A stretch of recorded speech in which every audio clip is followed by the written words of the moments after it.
So Vik is a guy I've known for a while. He is an expert in teaching data scientists. So today he's going to talk a little bit about how you do that at scale. So please welcome Vik. All right, thanks for the great intro, Rob. How's everyone doing? Hopefully well.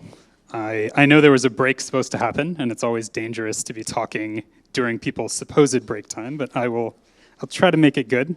All right, so as Rob mentioned, I am the founder of DataQuest. We teach data science online. So why should you pay attention to me? So I'm a former US diplomat. I'm also a self-taught data scientist. I've won a few Kaggle competitions in automated stock trading and a couple other things. And I also worked at edX, which is part of MIT, before starting DataQuest. All right, so my goals in this talk are to share how to effectively teach data science and to discuss how to build out data science teams, as well as discuss some of the trends that we've been seeing in the data science space. And hopefully this will be useful to you as you go back to your companies and think about how to apply data science in your day-to-day. So what is DataQuest? I mentioned that we teach data science online. We have about 500,000 students from 185 countries. We work with companies like Skyscanner, Edmunds, and Uber as well, although we're mostly B2C. We have a team of 25, and as Rob mentioned, we are bootstrapped, and we do all of our content development currently in-house, so we have an internal data science team as well. This is one of the early lessons on the DataQuest platform. As you can see, it's all interactive, so you learn some data science concepts, and you actually write code, and you get feedback on your code. We teach everything from the basics to much more advanced topics. This is a deep learning course, a screenshot from that. And you can see that we also teach the concepts and basics of neural networks as well. Our goal is to take you from zero to a data scientist or data analyst job. And we have about 50 courses on our platform right now. And at the end of every course, we actually have you build a guided project. So we walk you through using standard data science tools like Jupyter and actually building a project on your own. So what do we teach? So we have 3 learning paths right now. We have the data analyst path, the data scientist path, and the data engineer path. And I'll briefly go through each one. So data analysts need to organize data, answer questions, and share their results. And to do that, there's a variety of tools, but we teach Python and R, SQL, data viz, and stats, primarily for data analysts. We also teach a data science path to help people become data scientists. And data scientists really gather, organize, and clean data. They answer questions, they communicate results, and they also create machine learning models, which is the fancy part that everyone gets excited about. So I think of data scientist roles as a superset of data analyst roles with more technical depth. It's not just a data analyst who can do machine learning, and I'll talk more about that later. And then there's data engineers, an often overlooked but really critical part of the data science ecosystem. They create the data infrastructure, centralize the data, optimize query performance, and also operationalize the models. And general software engineering skill along with Python and SQL are really critical here. If you are a data engineer, you're an unsung hero. You don't get a lot of credit, but you do a lot of work. So who are our students? So I will talk briefly about this. About 35% of our students are in the US, and many of the rest are in Europe, India, and China. We've seen a lot of interest growing, particularly in India and China in the past couple of years.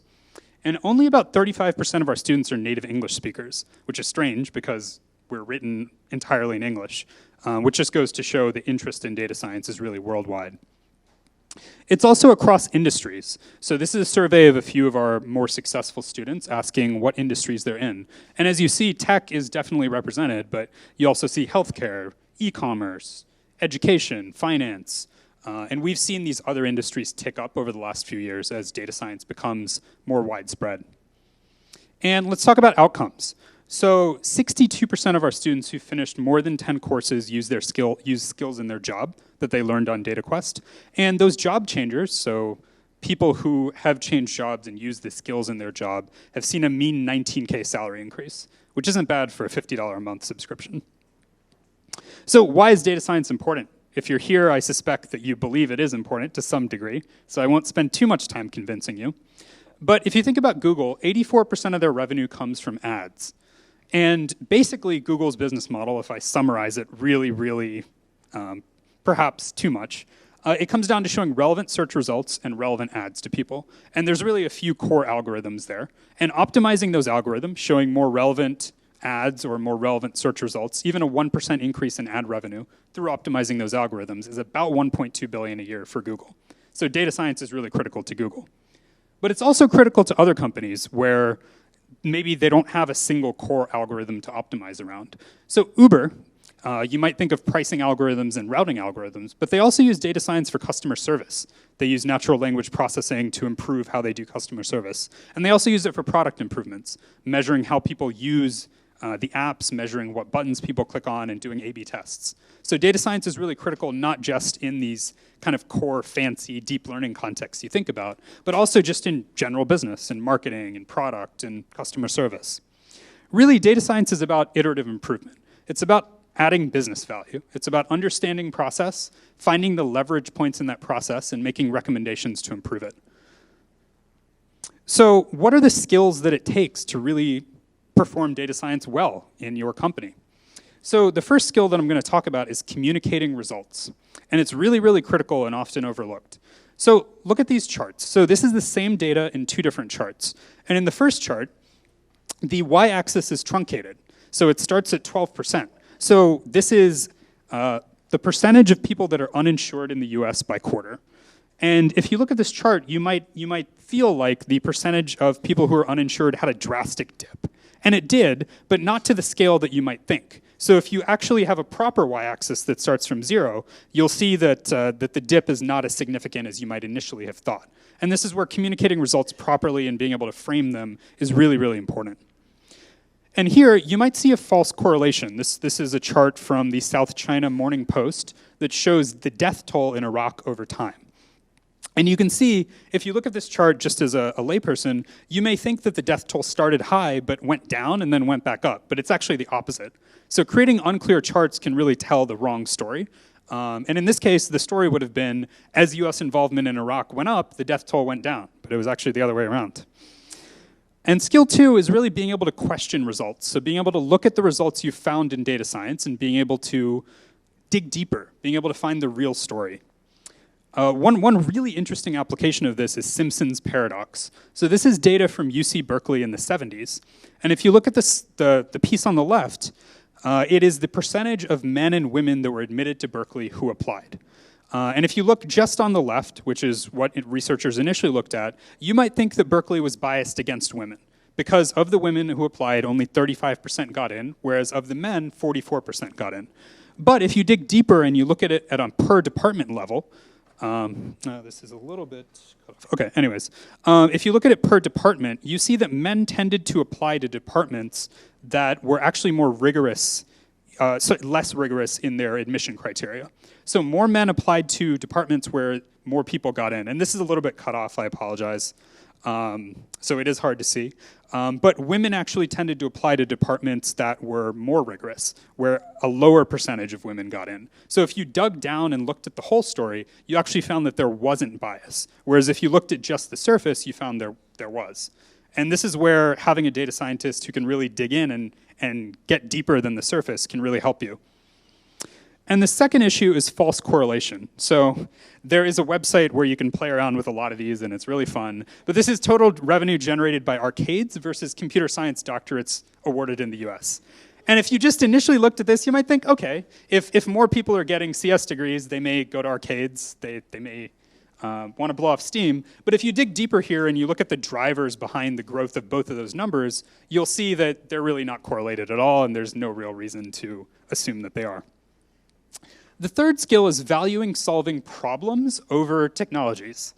And this may be a controversial point because I'm going to poke a little bit of fun at deep learning and machine learning, which are important, but not the whole story with data science.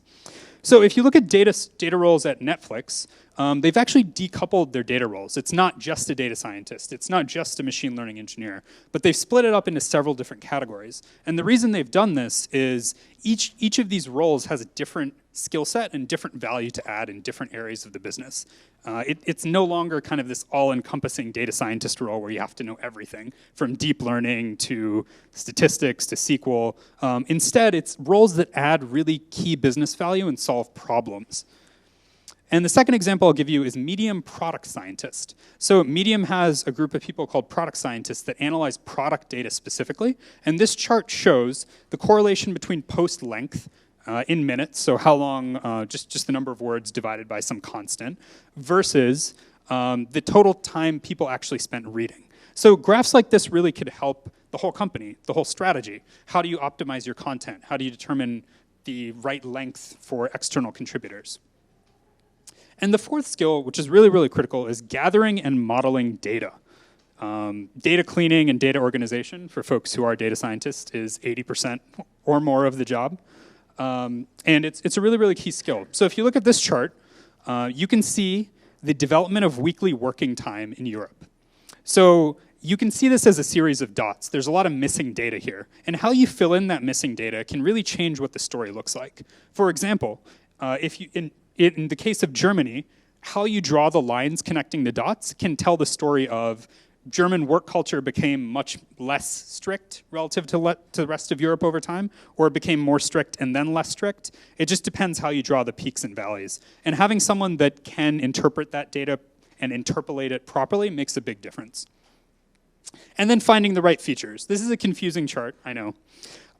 Basically, it is looking at the sale price of a house correlated with other features of that house. So how many bathrooms it had, where the bathrooms were located, the square footage, et cetera. And the darker the dot is, the more that feature correlated with sale price. And this impacts the entire strategy of a company. So let's say you're Zillow and you want to predict the sale price of houses, or you're a real estate agency. What you need to do is start by gathering the right data, right? If you don't even have the right features, if you're not measuring the number of bathrooms in a house, you can't even model it effectively. And then how do you standardize that across houses, right? What does a half bath mean? Is that standardized across houses all over the world? How do you give a score to a neighborhood? What does that even mean? How do you judge neighborhood quality? And having data science really incorporated in the strategy there, not just, hey, here's a bunch of data, go make a model, makes a really big difference. So next I'm going to talk about the profiles of some successful DataQuest students. This may help as you hire data scientists or think about who to bring on in junior data science roles. This is Caitlin. She lived in Tampa. She now lives in Boston. She used to work in retail at IKEA. And she moved into a data analyst role after studying some data analysis at USF. She didn't learn a lot of programming there. It was more data strategy and using tools like Tableau. She learned machine learning and data science on DataQuest, and she moved into a role at Amazon working on Alexa. And this is Hezekiah. He is and was a student at Tufts. He learned data science on DataQuest as a supplement to what he was learning at Tufts. He did a couple of internships, and he's now working at Prudential, which is great. So what makes students successful? It's really building real-world projects. So if you're looking to hire a data scientist, if that data scientist has never worked on real-world data, that is a red flag. If it's clean data that they've never had to wrestle with or figure out the right features for, that is a red flag. So desire to solve problems and build context. Data science is not about, hey, I'm going to toss you an algorithm, or I'm going to toss you some data, you plug it into an algorithm, and you figure out the right answer. It's really, how do you integrate with the company to gather the right data, to model it, and to ultimately work with the people who are implementing your suggestions. It's communication skills. Unless you can create good presentations and communicate your results, you can't get organizational buy-in. Statistics is really, really critical. Some of the pitfalls that I've talked about earlier, you need statistics skills to overcome and be able to correctly model data, be able to figure out which average should you look at? What does this data mean? How do I know if a result is significant or not? And excitement and motivation around data science. If you look at data science as just a job, that's fine. But we find that the people who tend to succeed find something really exciting about data science and want to continuously learn. So let's talk about building data science skills in an organization, which kind of summarizes some of the things I've been talking about. So think about hiring data engineers before data scientists. Data engineers really build the infrastructure and the framework to let you practice data science successfully. Think about surveying for internal data science related pain points. A lot of people kind of bring in data science teams and they don't have a lot to work on. But data science teams fundamentally solve business problems and add business value. If data scientists don't really have a place in the company yet or any problems to solve, then it might be too early to bring them on. Get data science skills as close to the problems as you can. So Netflix has been splitting out those data science roles, as I mentioned, into to get them closer to the actual problems and the teams that need them. We've seen this at DataQuest as well. About 30% of our students don't have data scientists or data analyst titles. They work in marketing, they work in product, they work in customer service. And building data science skills can really help you if you are in those teams. The reason why, if you know SQL, you can build a cohort analysis if you're in product. If you know SQL, you can do a cohort analysis if you're in marketing as well. And having these skills embedded means that you're solving real problems and adding value from day one. Screen for communication skills and context. I just mentioned this, but I'll mention it again. Business context is really important. Just having people that build neural networks without any idea of how the rest of the business works is almost certainly not going to succeed. And look for stat skills, not just machine learning. And finally, I didn't touch on this much in the interest of time, but it is really important. Measure the success of your data science teams with KPIs. Look for some business metric or value that you can look at optimizing over time and see how that trends. All right, and then some trends in data science. We're seeing skills become decentralized in organizations. I talked about this a little bit, but a lot of the most successful companies, Uber, Airbnb, Netflix, they've been decentralizing data science roles. There's no one, in some of these companies, not all, there's no single data science team, but instead there's data scientists embedded into a lot of teams. Data science is being used in more industries. I'll skip the other two because I already talked about them. And finally, a quick plug. I mentioned DataQuest at the beginning. We work with companies and universities to help train their data science teams. I'd love to chat if you want to learn more about that, or even just talk about how to use data science in your company. I love talking about that stuff. So feel free to chat with me after or email me. I'm just Vik@dataquest.io. All right, that's it for me. Any questions?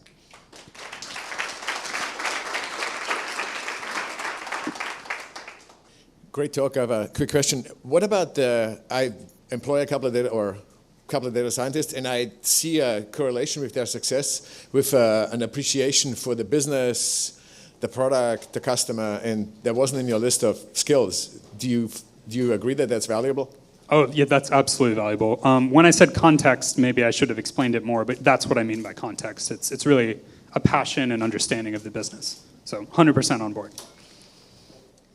Vik, when you look at the data science landscape and all the people sort of across the country that are working in data science, what percentage of them do you think would say that they work in artificial intelligence? Is it a small percentage? Is it most of them? What does that look like?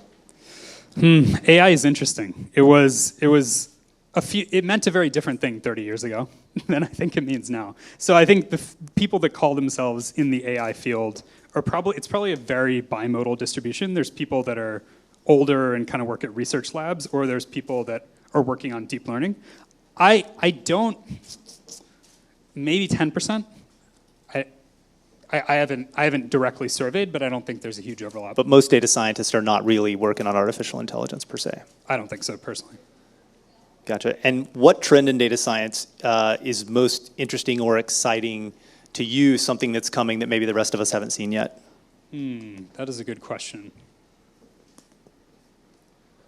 So I talked about two of the key trends, data science becoming more distributed across the world and data science becoming more and more relevant in different businesses. It's been really, really exciting to see data science growing in India, growing in Nigeria, just a lot of places you wouldn't expect. Awesome. Any more questions? Yep. Hey, what do you do to actually decompose the skills that you mentioned and the sub-skills that compose them, and how do you measure those skills? Yeah, that's a really good question. So what we do is we actually survey the field. We look at what people are hiring for. We talk to hiring managers. We survey dozens of people, and then we work backwards to figure out the projects that students need to be able to build to be hired for and be successful in a role. And then in order to build those projects, we figure out what they need to learn. And we measure whether or not students have actually successfully learned something through our coding exercises. Can you actually code something? And through the ability to build projects. Can you build a project that demonstrates this knowledge? Cool, thank you. All right. Vik, thank you for your talk.